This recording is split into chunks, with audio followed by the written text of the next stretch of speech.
Mesdames, Messieurs, bonsoir et bienvenue dans cette grande édition de la soirée. Voici le sommaire. Supposé empoisonnement de fromage dans le département des Collines. La rumeur qui a circulé sur les réseaux sociaux a alerté les autorités départementales à faire une conférence de presse pour apporter un démenti formel à ce qui convient d'être qualifié d'intox. Ce démenti des directeurs départementaux de la santé et de l'agriculture vient rassurer les populations ainsi que les nombreux usagers qui transitent par d'Assazouma et ne cessent de s'approvisionner dans la région. Ensuite, entreprise dans les 12 départements du pays. Depuis le mardi 14 mars dernier, la tournée du ministre des Enseignements secondaires, techniques de la formation professionnelle s'est bouclée à l'étape de l'Atakora. Cette tournée du ministre Yves Tchabi-Kouaro est de s'imprégner des difficultés auxquelles les différents acteurs du système éducatif font face en vue de trouver des solutions pour y remédier. Et puis enfin, Élan Média organisé avec le soutien de l'UPMB, la journée Média Bénin, après l'émission le 3 mai de la société civile dans le quotidien des journalistes. Une activité sportive est organisée ce samedi 6 mai 2023 à la plage de Fidjousser. Les hommes des médias se sont essayés au beach volley avec des professionnels de la discipline. Et voilà pour vous le sommaire de ce 13h de cette édition de 19h30. Bienvenue à vous. Le ministre des Enseignements secondaires, techniques de la formation professionnelle, a bouclé sa tournée ce vendredi 5 mai par l'étape de l'Atakora. Entreprise dans les 12 départements du pays depuis mardi 14 mars dernier. Cette tournée du ministre Yves Tchabi-Kouaro est de s'imprégner des difficultés auxquelles les différents acteurs du système éducatif font face en vue de trouver des solutions pour y remédier. La démarche du ministre, saluée par tous les acteurs concernés, témoigne l'intérêt qu'il accorde à l'amélioration des performances scolaires. Alassane Arouna, Abdoussa Abitrissou. C'est la dernière étape de la tournée du ministre à charge des enseignements secondaires. À Natitengu, pour le compte du département de l'Atakora, Yves Tchabi-Kouaro est venu s'imprégner des difficultés qui minent le système éducatif. Ici, les différents acteurs conviés à cette séance vont énumérer les facteurs qui militent en défaveur de meilleures performances scolaires. Ces problèmes ont pour nom l'insuffisance des centres de formation professionnelle, l'insuffisance des lycées techniques, l'insuffisance des salles de classe, l'insuffisance d'enseignants qualifiés, notamment les professeurs certifiés, surtout en sciences, le problème de formation des aspirants au métier d'enseignant, la presque inexistence de laboratoires et de bibliothèques équipées dans la plupart de nos collèges à second cycle. Nous allons ensuite parler de l'insuffisance du matériel roulant. Nous avons un seul véhicule pour 8 inspecteurs.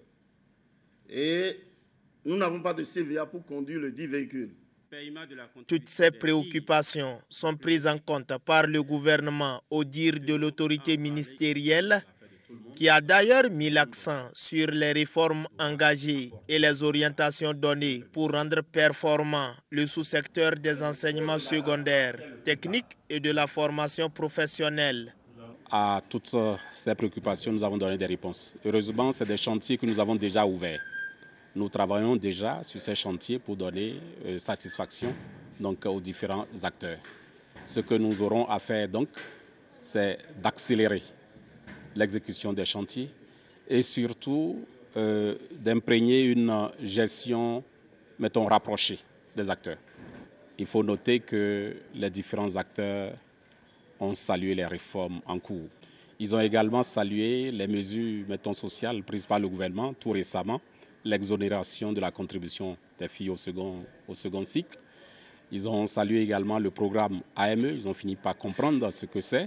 Cette tournée est l'expression de la volonté du ministre engagé à améliorer l'offre éducative et les performances scolaires. Nous sommes très honorés de recevoir la délégation du ministre aujourd'hui et nous le remercions pour son leadership qu'il met au service de la modernisation de notre système éducatif. Un dispositif composé de panneaux solaires et de bonbonnes pouvant permettre l'irrigation d'un quart d'hectare a été remis aux responsables du lycée agricole de Natitengu. Un don de la Société nationale de mécanisation agricole, très salué par tous les acteurs. Conférence de presse des autorités départementales des collines sur l'affaire d'empoisonnement de fromage qui circule depuis quelques jours sur les réseaux sociaux. Face aux professionnels des médias, les directeurs départementaux de la santé et de l'agriculture ont apporté un démenti formel à cette rumeur. L'annonce a causé une panique dans le rang des populations ainsi que des nombreux usagers qui transitent par Dassazoumé et ne cessent de s'approvisionner dans la région. Les détails avec Imet Elena Moussou et Georges Vaudounon. Cette sortie pour clarifier une situation de panique qui embrasse de plus en plus les collines. Depuis peu, il circule sur les réseaux sociaux une information selon laquelle les fromages produits par la communauté Peul de Dassazoumé seraient empoisonnés. Ceci en représailles aux derniers incidents survenus à Soklobo. Face aux professionnels des médias, les autorités départementales apportent un démenti formel. C'est une fausse information. Le fromage, c'est un produit béni. Ça provient du lait de vache. On ne met plus aucune chose dans le lait pur pour pouvoir transformer le fromage. Ça a un processus et c'est ça que nos femmes suivent pour pouvoir le faire. La situation qui prévaut depuis ces publications n'a pas laissé indifférentes les autorités sanitaires de la région, de même que celles en charge de l'agriculture, de l'élevage et de la pêche. En collaboration avec la police républicaine, des enquêtes ont été diligentées. Nous avons un circuit habituel qui permet de remonter les informations, surtout dans le domaine de la surveillance épidémiologique et de toute situation anormale qui concerne la santé. Donc nous avons activé ce dispositif-là. Mais il n'y a rien de tout ça, ni les agents de santé des aires sanitaires concernés, ni les autorités locales, ni les structures chargées de recueillir les corps des personnes en fin de vie, ni les structures de la police n'est au courant d'une situation du genre. Personne n'a eu une plainte pour dire « Ah, voilà ce qui vient de se passer ». En attendant, on va toujours continuer par fouiller l'information. Mais à l'état où on est, on n'a pas de preuves palpables pour dire qu'il y a eu des morts qui sont dues à la consommation de fromage infecté ou bien de fromage intoxiqué. Pour le moment, les investigations continuent, mais en attendant de situer les responsabilités, les populations sont appelées au calme. Elles ont aussi été rassurées de la qualité des fromages produits et mis en vente actuellement dans le département. Je voudrais profiter pour rassurer les consommateurs de ces produits laitiers, de fromage, que jusqu'au jour d'aujourd'hui, on peut dire sans risque de se tromper que ce qui circule, c'est une rumeur.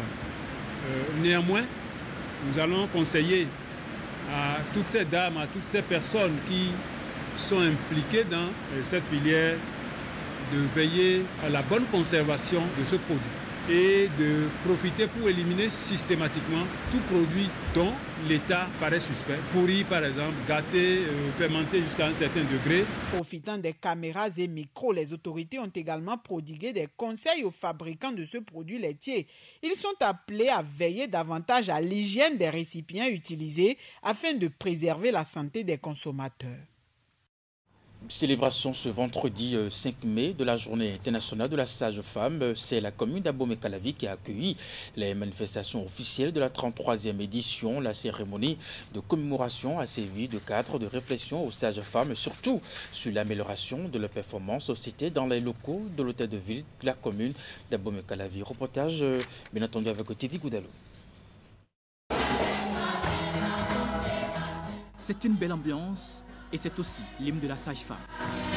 Voici comment ces vaillantes dames démarrent la célébration de cette 33e édition de la Journée internationale de la sage-femme. Cette année, le thème retenu est intitulé « Ensemble à nouveau, de l'évidence à la réalité ». Il a été dit qu'à travers ce thème, nous devons reconnaître les preuves qui soutiennent notre profession et qu'on doit transformer en respect, en autonomie, en conditions de travail améliorées pour les sages-femmes et en meilleurs résultats pour la santé des femmes et des familles.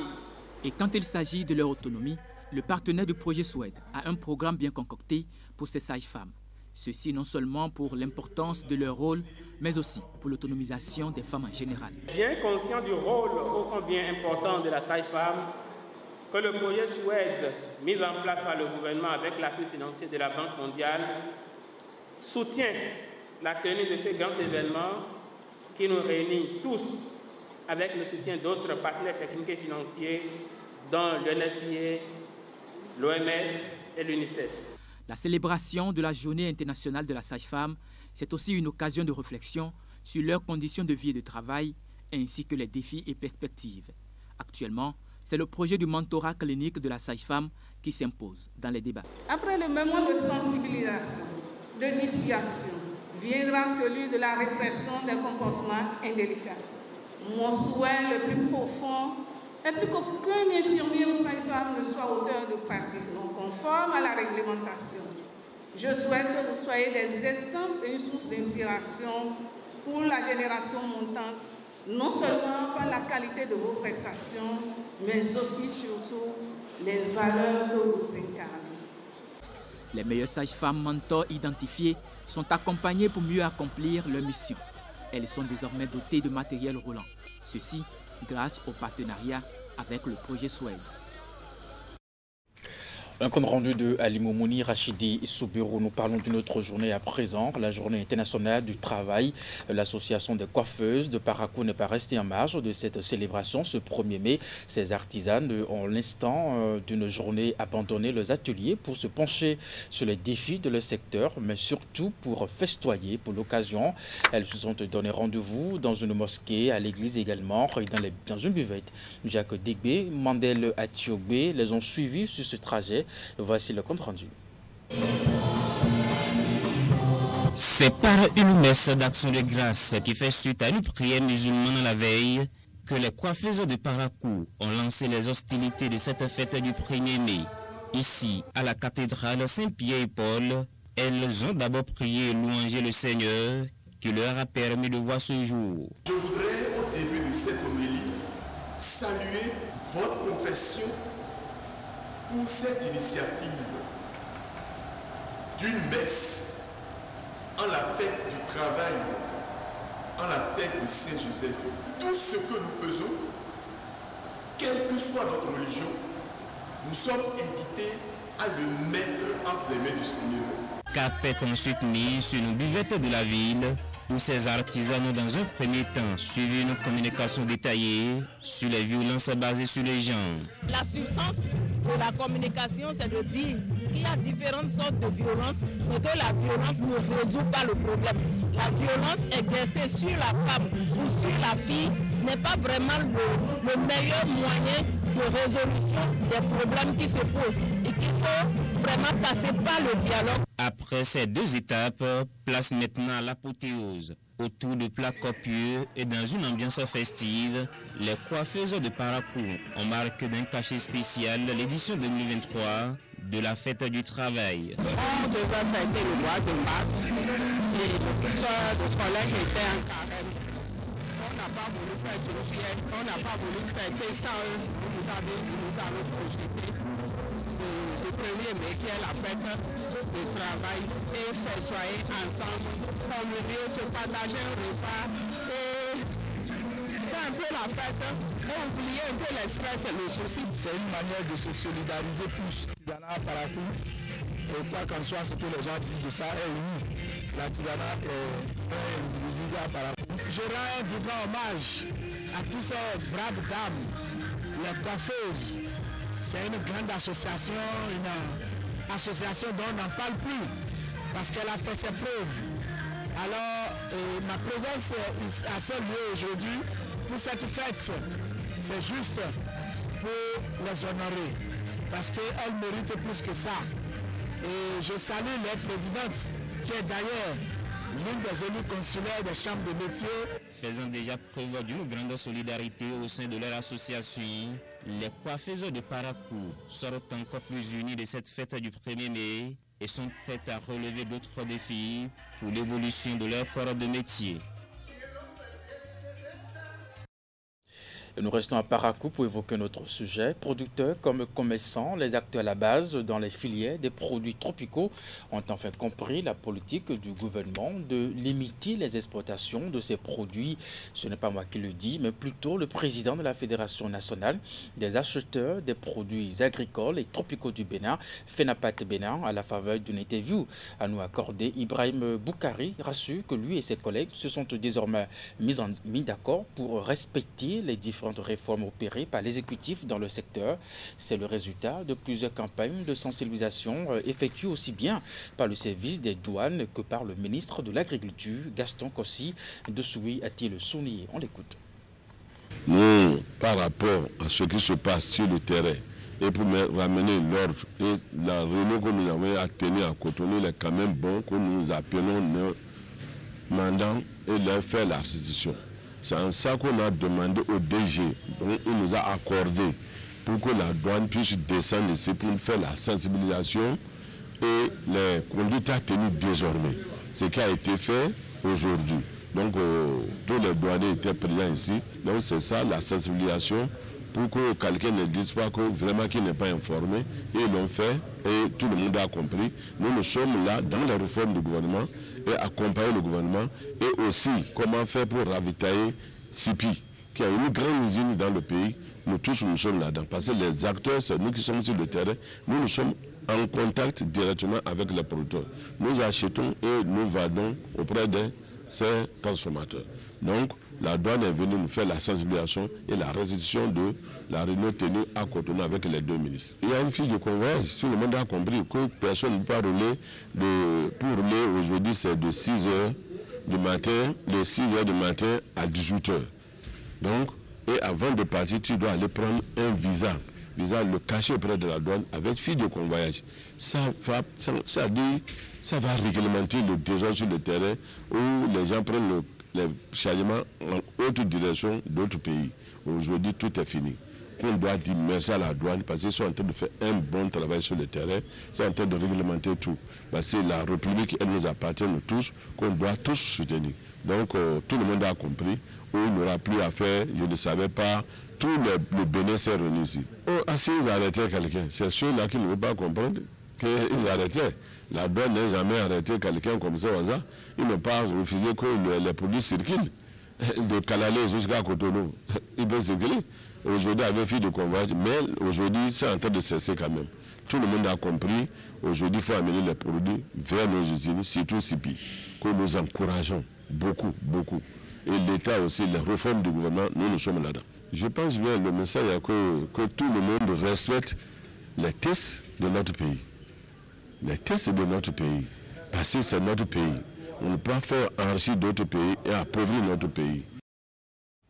Et bien voilà, c'était à l'instant Ibrahim Boukari, président de la Fédération nationale des acheteurs des produits agricoles et tropicaux du Bénin. Déroulement du projet d'inclusion à Zoli, 500 jeunes bénéficiaires ont reçu la visite d'une délégation de la Banque mondiale. C'était dans la matinée de ce vendredi dernier au centre d'orientation, de perfectionnement et d'apprentissage de Ouidar. La visite conduite par le directeur général de l'Agence nationale pour l'emploi est sanctionnée par une note de satisfaction. Teddy Goudalou. Des jeunes en pleine situation d'apprentissage professionnel de réparation des lampadaires solaires.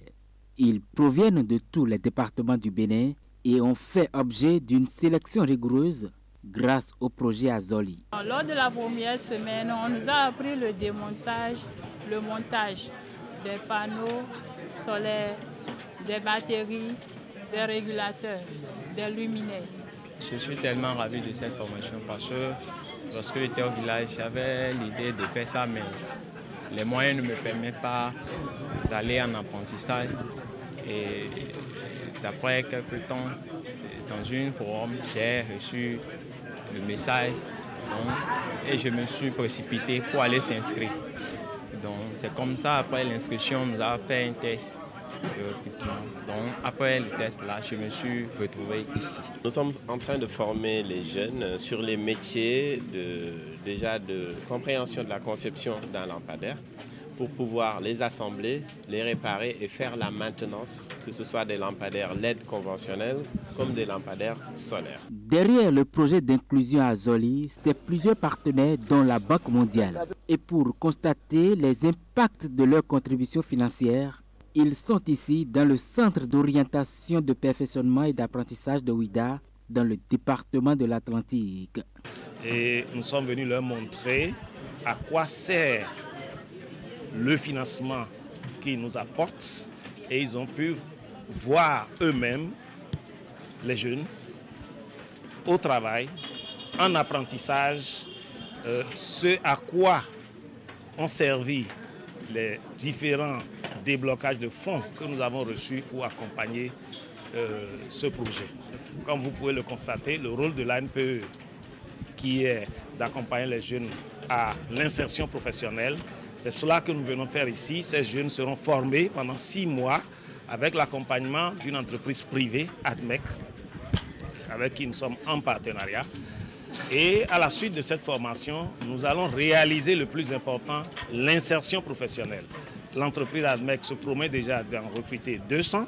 Les 300 autres, les différents dispositifs de la NPE nous permettront de les accompagner à soit s'auto-employer, soit être recrutés par d'autres entreprises. La visite de la Banque mondiale sur ce site d'apprentissage vient davantage rassurer ces 500 bénéficiaires du projet Azoli. La formation dure 6 mois avec une bonne partie consacrée aux travaux pratiques. Et puis parlons à présent de la pratique de recherche scientifique sur les plantes médicinales et les propositions pour améliorer leur efficacité et leur impact. C'est autour de cette thématique qui s'est déroulé le café scientifique avec les chercheurs de l'université d'Abomey-Calavi. La cérémonie a eu lieu à l'université d'Abomey-Calavi en présence du ministre de l'Enseignement supérieur et de la recherche scientifique. Voici le compte rendu. Comment promouvoir la médecine traditionnelle à travers les plantes? La question préoccupe ces chercheurs scientifiques ici rassemblés autour de la table ronde. Une initiative de l'unité de recherche en microbiologie appliquée et pharmacologie des substances naturelles de l'université d'Abomey-Calavi. Nous avons pu mobiliser un petit financement pour ce café scientifique dont le but est véritablement de fédérer tous les acteurs autour des questions suivantes. Que faisons-nous pour une meilleure résilience du secteur de la médecine traditionnelle? Comment tirons-nous leçon de ce qui est existant pour mieux nous propulser et nous mettre véritablement au niveau d'autres nations africaines et internationales? La médecine traditionnelle se veut un levier important dans le développement économique du Bénin.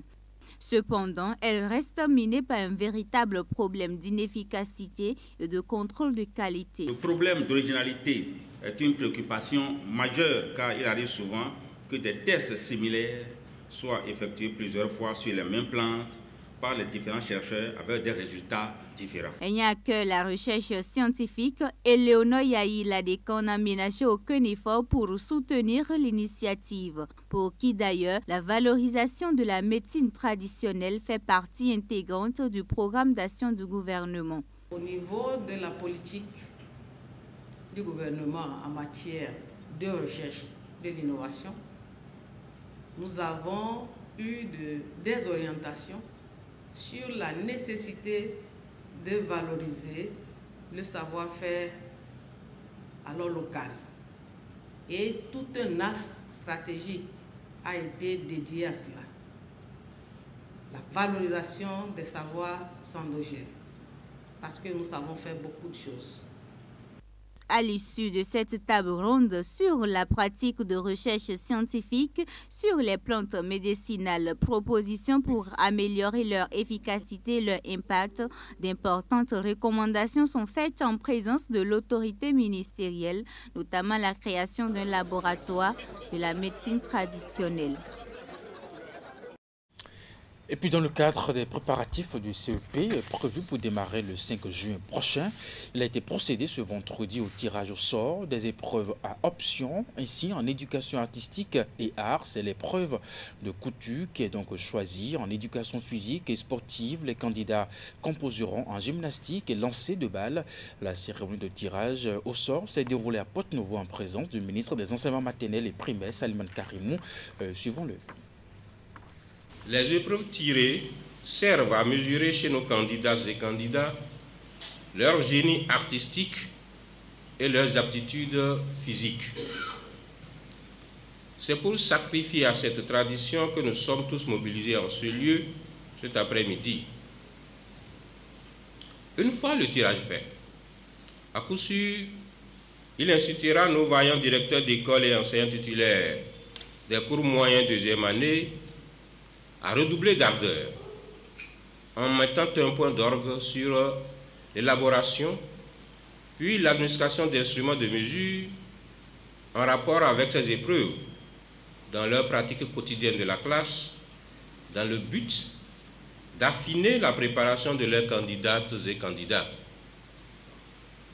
Ainsi, le tirage permettra-t-il à nos candidats et candidates de se déterminer plus que jamais en vue de se maintenir avec assurance dans la trajectoire des compétences ainsi ciblées pour être évaluées.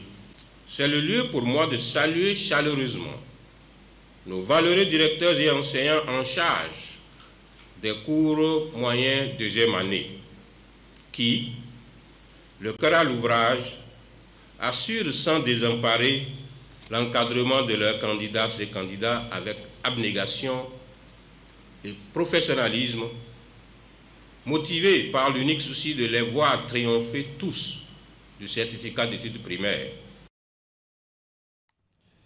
Et nous restons dans le milieu scolaire. Des jeunes filles des lycées et collèges de la commune de Lokossa en formation pour une meilleure utilisation des applications mobiles en milieu scolaire. L'initiative est du regroupement national des femmes de technologie, de l'information et de la communication dans le cadre de la journée internationale des filles dans les TIC. Une initiative portée par l'agence belge de développement à travers son projet DG Boost. Le vendredi 5 mai dernier, ce sont les apprenants du lycée des jeunes filles de Lokossa qui était à l'honneur. Retour ici sur les temps forts de cette séance avec Narcisse Alossé, Florent Dehou. Les pensionnaires du lycée des jeunes filles de Lokossa à l'école d'une meilleure utilisation des applications mobiles en milieu scolaire. Une opportunité qui leur est offerte par le regroupement national des femmes des technologies de l'information et de la communication dans le cadre de la journée internationale des filles dans les TIC. Aujourd'hui, nous sommes à l'avènement de l'Android. Même avec 35 000, on peut trouver un téléphone et aller sur les réseaux sociaux. WhatsApp, Facebook, Instagram. Le pire, c'est TikTok. Je ne sais pas si vous vous promenez de temps en temps sur TikTok. Tout ce qu'il y a comme dépravation, on ne peut pas dire. Mais l'outil qu'ils ont en main peut leur faire du bien. Au lieu que les filles passent leur temps à scroller des futilités sur les réseaux, nous on s'est dit il faut qu'on leur montre le bon usage de l'outil qu'ils ont en main. Montrer le bon usage de l'outil qu'elles ont en main. Et l'instant d'une journée, l'exercice a été fait autour d'une série de communications avec une séance interactive. L'auditoire, lui, s'est montré réceptif. Elle nous a aussi conseillé sur la façon dont on ne doit pas faire confiance aux inconnus sur les réseaux sociaux. Parce que l'Internet, bien vrai, ça rapporte des avantages, ça sert beaucoup. Mais aussi, les gens utilisent l'Internet pour voler. Et si tu es aussi harcelé, il faut en parler à tes parents. Le spectre de la naïveté a ainsi pris un coup ici au lycée des jeunes filles de Lokossa.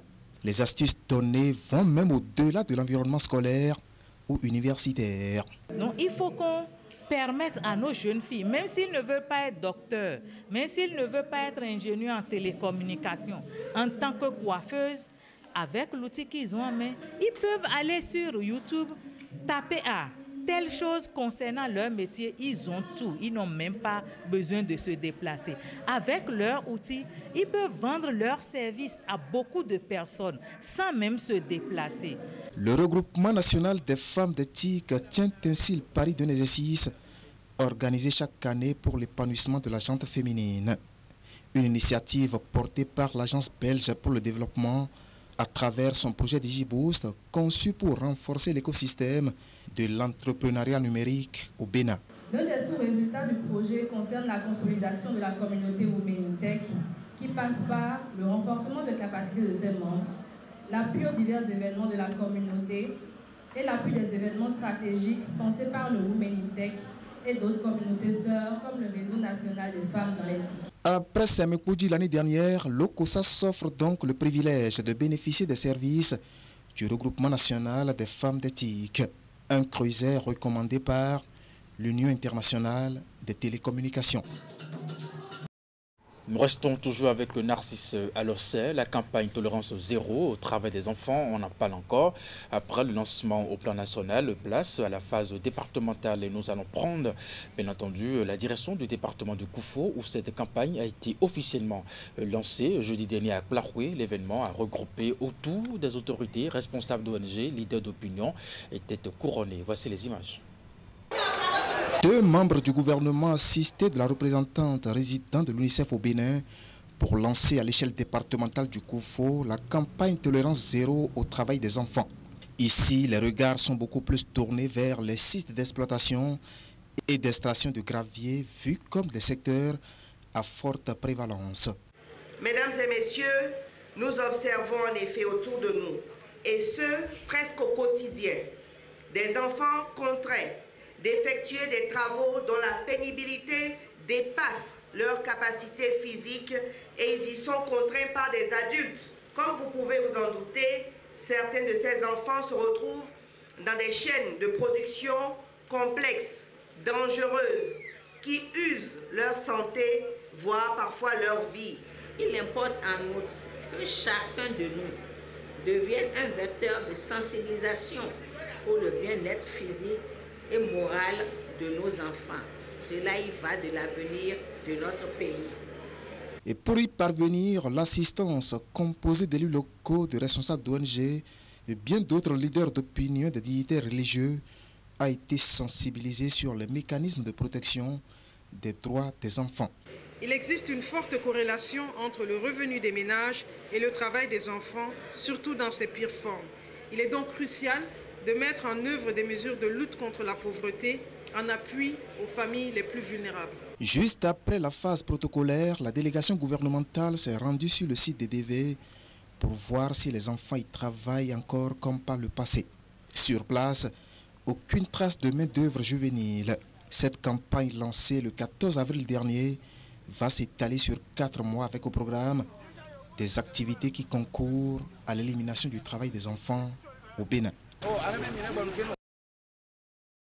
On revient à Cotonou avant de repartir tout à l'heure pour Dambo. L'Assemblée consulaire de la Chambre des métiers de l'artisanat a tenu ce 4 mai sa première session ordinaire au titre de l'année en cours. C'était en présence de plusieurs autorités ministérielles. Voici le compte rendu de Esther Toffa sur les images de Moufi de Savouran.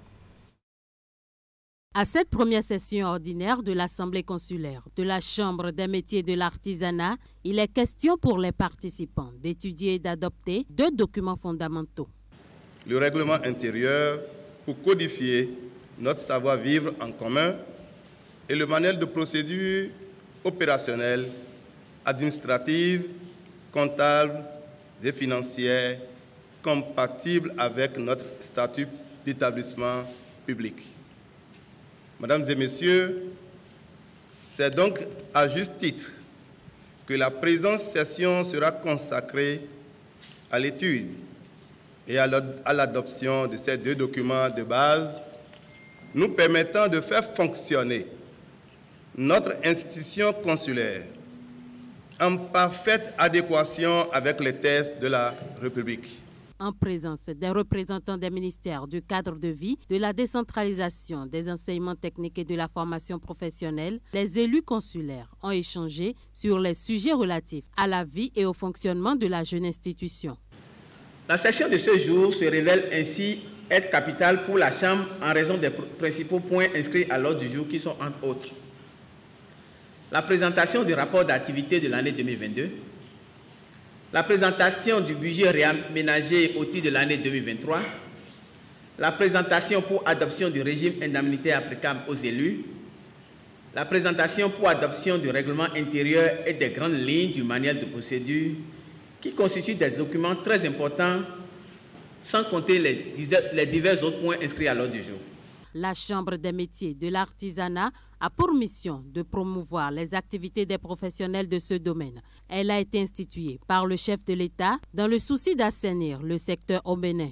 Son assemblée consulaire est constituée de 80 membres officiellement installés en septembre 2022. Les responsables de l'Alliance Club international du district multiple 403 ont tenu la réunion du Conseil des gouverneurs.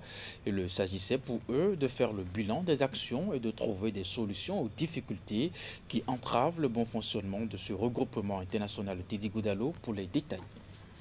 Des hauts responsables de l'Alliance Club international du district multiple 403 à la sortie d'une séance d'échange.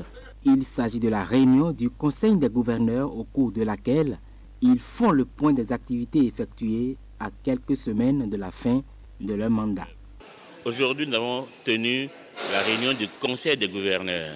La réunion du Conseil des gouverneurs donc, qui regroupait les 5 gouverneurs du district multiple qui ont donc échangé, fait les rapports sur la vie de chacun des districts pour qu'on puisse prendre des résolutions pour que nous puissions continuer d'avancer. La séance se tient en prélude à la tenue du 42e convention et du congrès du district multiple 403 prévu pour le samedi 6 mai 2023. Une rencontre de haut niveau qui va se dérouler autour de la thématique intitulée « La diversité et l'inclusion des atouts pour le district multiple ». Alors c'est un thème qui est fixé en fonction des enjeux. La diversité parce que nous sommes 22 pays. Il y a des francophones, des lusophones, des anglophones. Donc ça fait beaucoup de différences. Mais cette différence, nous devons l'exploiter intelligemment. C'est pourquoi ça constitue des atouts. Chaque culture a sans doute quelque chose à apporter aux autres cultures. Durant 112 heures, ces responsables du Lions Club international du district multiple 403 sont donc appelés à réfléchir sur l'avenir de leur regroupement. Et puis allons à présent dans la commune de Dangbo, je vous le disais il y a quelques petites minutes, où la taxe dénommée taux de contribution au développement local prélevé sur les porcs et petits ruminants vendus est désormais fixée à 200 francs CFA. Ainsi en a décidé le conseil communal de la ville. En sa deuxième session ordinaire au titre de cette année 2023, les travaux se sont déroulés à l'hôtel de ville avec plusieurs autres questions débattues pour le développement de la commune. Les détails avec William Pliquant. Ces 2 jours de travaux durant, le conseil communal de Dangbo a examiné et validé le rapport d'activité du conseil de supervision. Nous avions débattu d'assez de questions, des questions réclamant la validation du conseil communal, des questions réclamant des autorisations du conseil communal et aussi le rapport d'activité du conseil de supervision pour janvier, février, mars et avril aussi. Donc, c'est de ces questions que nous avions débattu. Et je crois que le conseil communal est resté favorable à pratiquement toutes les décisions prises par le conseil de supervision. La feuille de route pour l'achèvement et la clôture des opérations de lotissement de la commune a aussi été validée.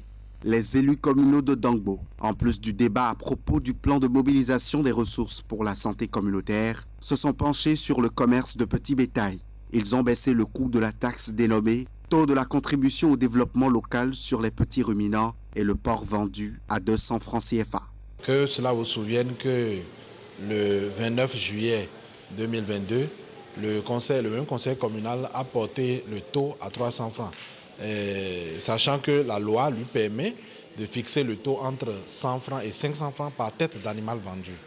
Donc quand le conseil avait porté ça à 300 francs, et au regard des discussions qui ont été faites avec les acteurs du marché à bétail et les vendeurs de petits ruminants et de porcs, le conseil communal a décidé de réexaminer et de revoir le taux, donc quelque peu à la baisse. Donc de 300 francs, le conseil communal est revenu donc à 200 francs pour faciliter le paiement de cette taxe que nous rappelons, dont le paiement est du ressort plutôt des acheteurs de porcs et de petits ruminants. C'est vrai que la loi prévoit que ce soit le vendeur qui intègre ça dans son prix de vente et qui rétrocède ça à la commune. Mais il demeure que c'est l'acheteur qui doit payer cette taxe-là. D'autres préoccupations de la commune de Dangbo, comme le rapport de la Commission des affaires domaniales et environnementales relatif au domaine de l'ex-Carder, ont aussi été évoquées. Et puis nous amorçons progressivement la fin de cette édition, mais avant, parlons cinématographie en séjour au Bénin. Les acteurs du film Marabout Chéri ont organisé ce vendredi à Cotonou une conférence de presse avec le partenaire principal Canal+. L'objectif de cette rencontre est d'annoncer au public béninois la projection de cette comédie romantique lancée depuis le 28 avril dernier. Et c'est Canal Olympia de Cotonou qui abrite cette projection prévue pour ce samedi, j'allais dire, ce soir même. Le point de la conférence de presse avec Ingrid.